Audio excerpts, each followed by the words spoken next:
Hoje foi certinho.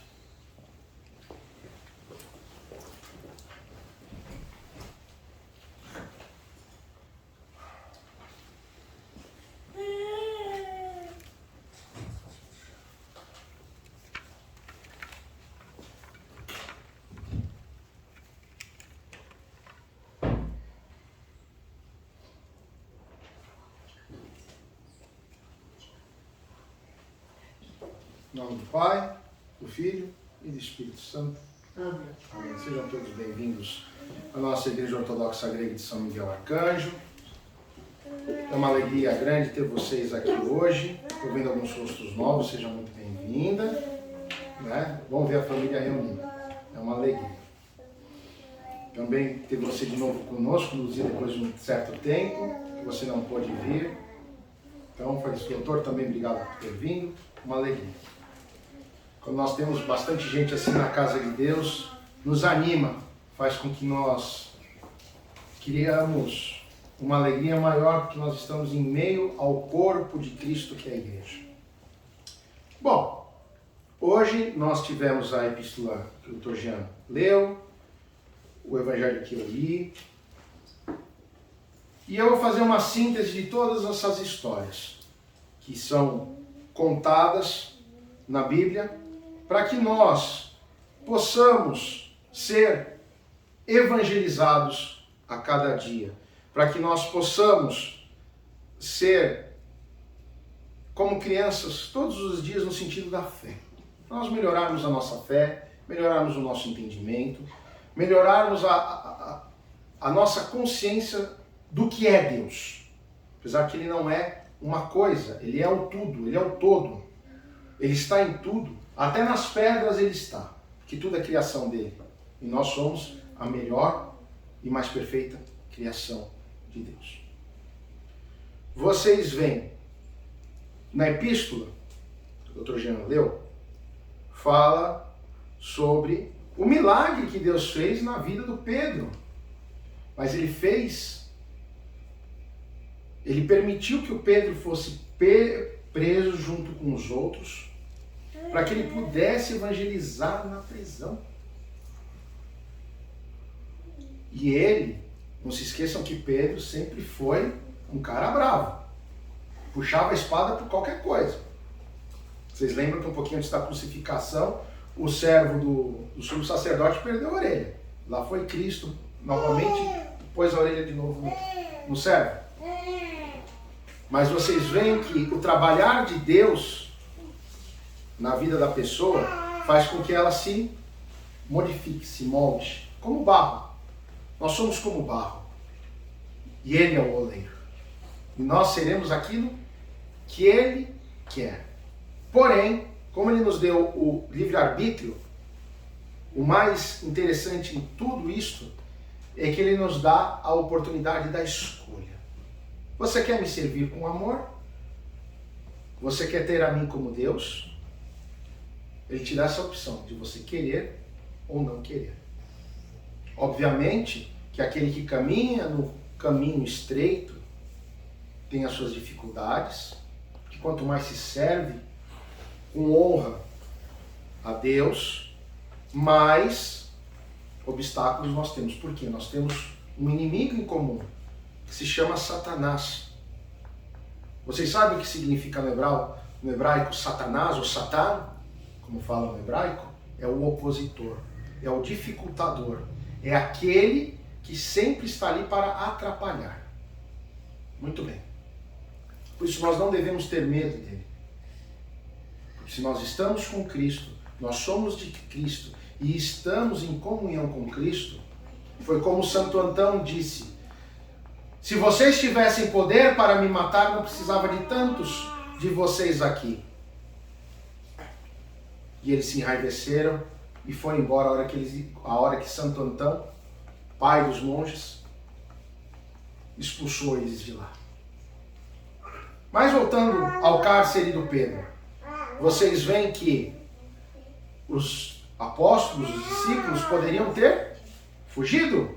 Deus fez o tremor, abriu as celas e tudo mais, e eles, para não morrer, embora. Eles ficaram lá. mesmo estando com os grilhões abertos, mesmo com as portas do cárcere abertas. E com isso eles deixaram a sua marca de Cristo naquele lugar. Eles deixaram a possibilidade daquele carcereiro não cometer a morte a si mesmo. Não se suicidar por desespero. Porque ia ser morto, com certeza, de uma forma ou de outra. E o que acontece, como lemos no final que o Dr. Jean leu, todos se converteram, todos aceitaram a Cristo, todos se batizaram em nome do Pai, do Filho e do Espírito Santo, e a partir desse momento eles tiveram comunhão com Deus.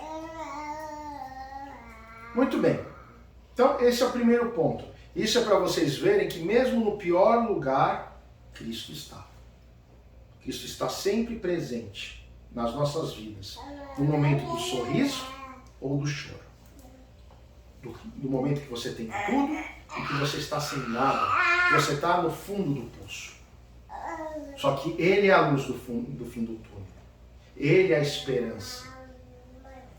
Ele é o amanhã. Porque Ele é o ontem, o hoje e o sempre. Muito bem.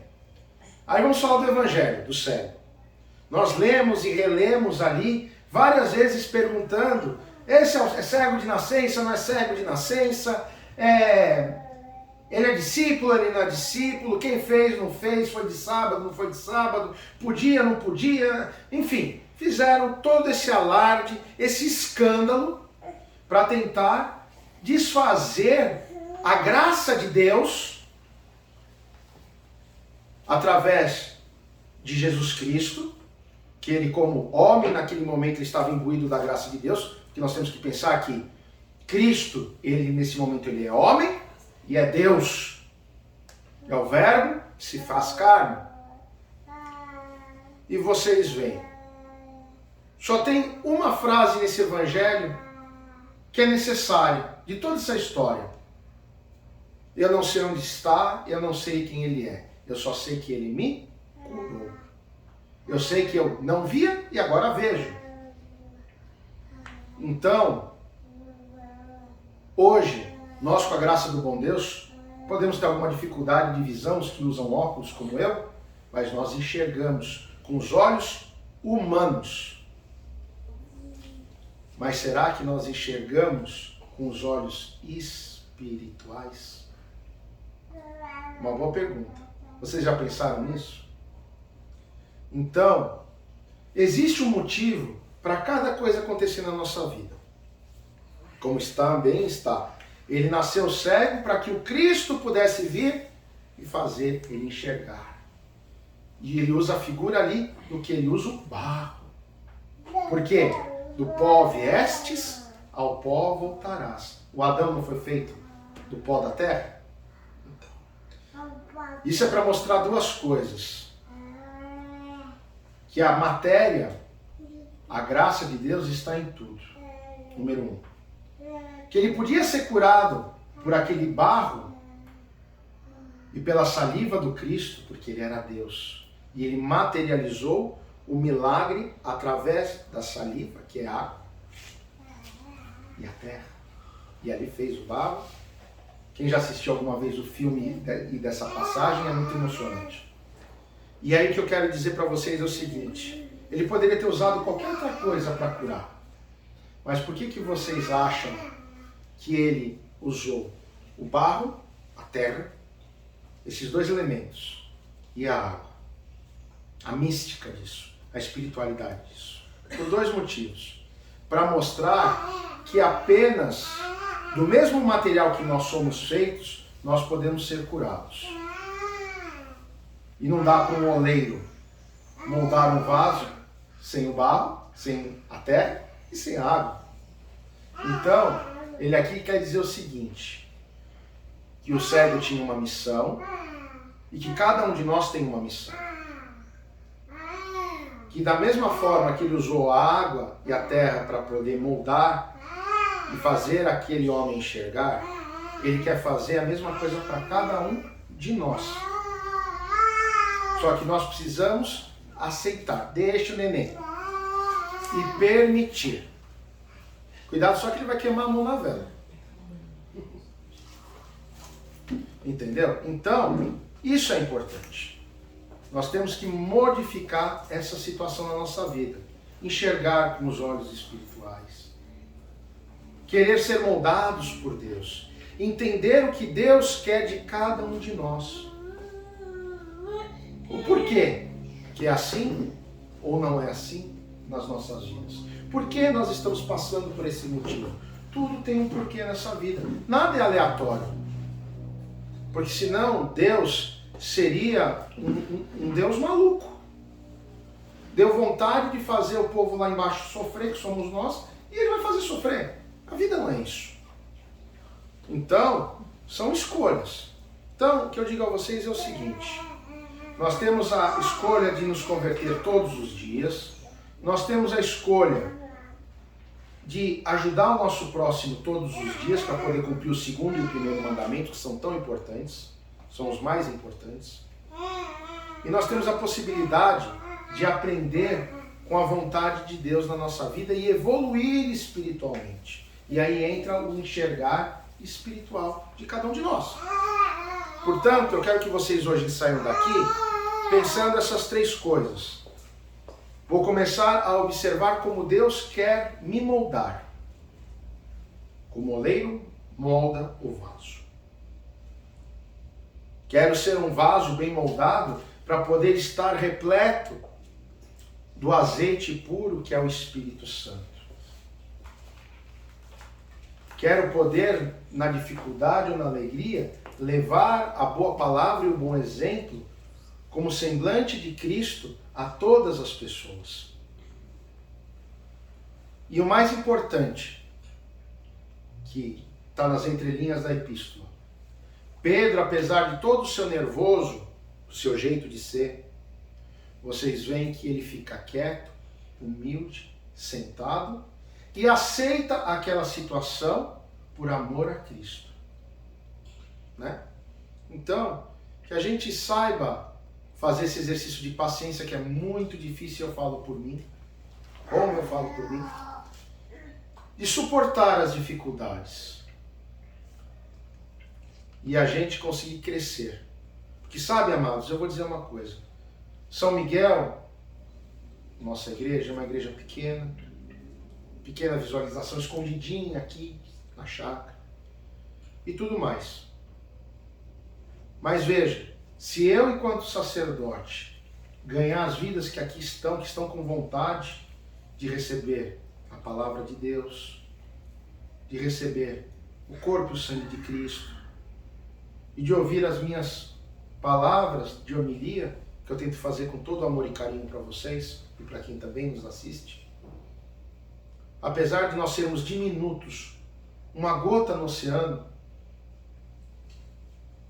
o importante é que a hora que vocês chegarem na presença de Deus, Deus vai dizer, você teve aquele ali de pastor, aquele ali, naquela igrejinha. E aí que acontece? Você foi naquela igrejinha, você me visitou, você me procurou, você me amou. Você veio me receber no teu corpo, que é a comunhão. Você ouviu a minha boca através daquele sacerdote quando ele lia a minha palavra. E por esses motivos, você pode entrar agora pela porta estreita. E não é porque aqui é milagroso, não estou falando isso, mas eu quero dizer o seguinte, que se aqui na igreja tiver uma pessoa, ou tenha 1 milhão de pessoas, a nossa obrigação, enquanto sacerdote, é igual. Não pode ser diferente. E não pode permitir que a glória desse mundo atrapalhe a nossa missão.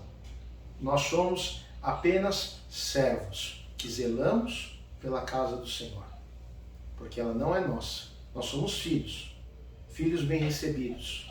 E filhos que gostam de receber a vocês, que também são filhos. Por isso nós todos somos o corpo de Cristo, a igreja.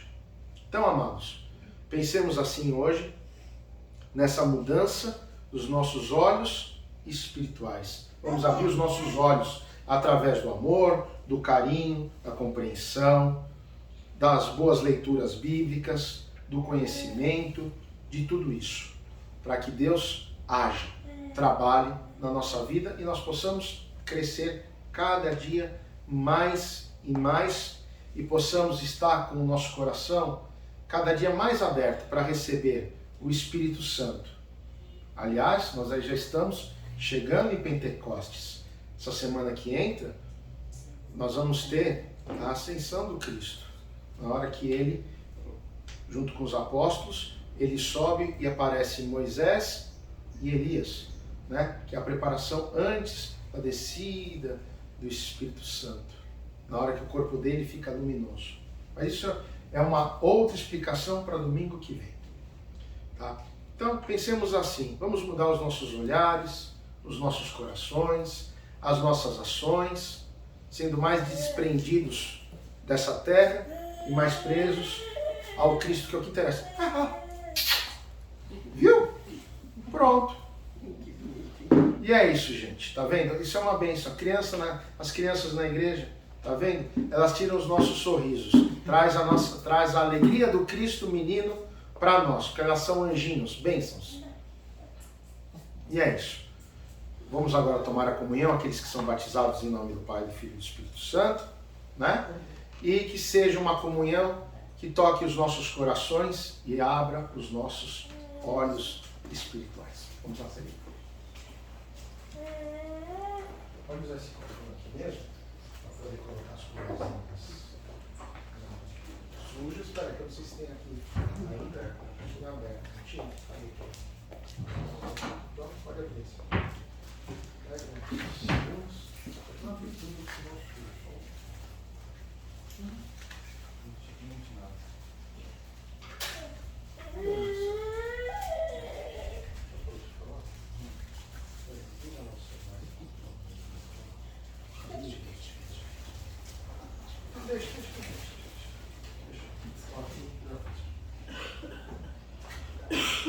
Com temor a Deus, com fé e amor, aproximai-vos para receber em paz a Santa Comunhão. Faz uma coisa para mim. Recebei o corpo de Cristo e cantei tua glória imortal. Vamos, gente. Cristo não espera.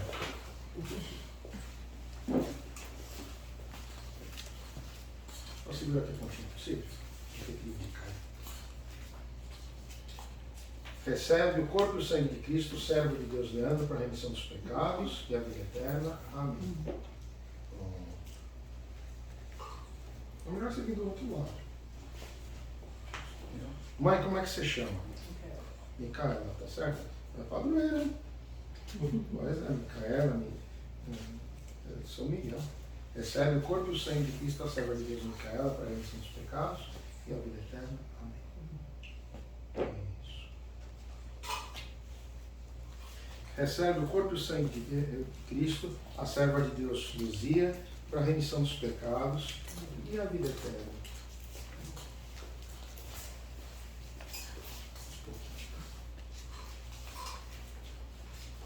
Recebe a serva de Deus Carla, o corpo e o sangue de Cristo para a remissão dos pecados e a vida eterna.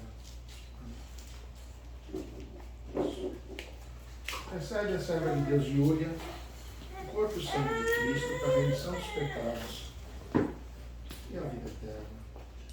Amém. Você logo vai lembrar. Só somente batizar. Recebe o corpo e o sangue de Cristo, servo de Deus Jean para a remissão dos pecados e a vida eterna.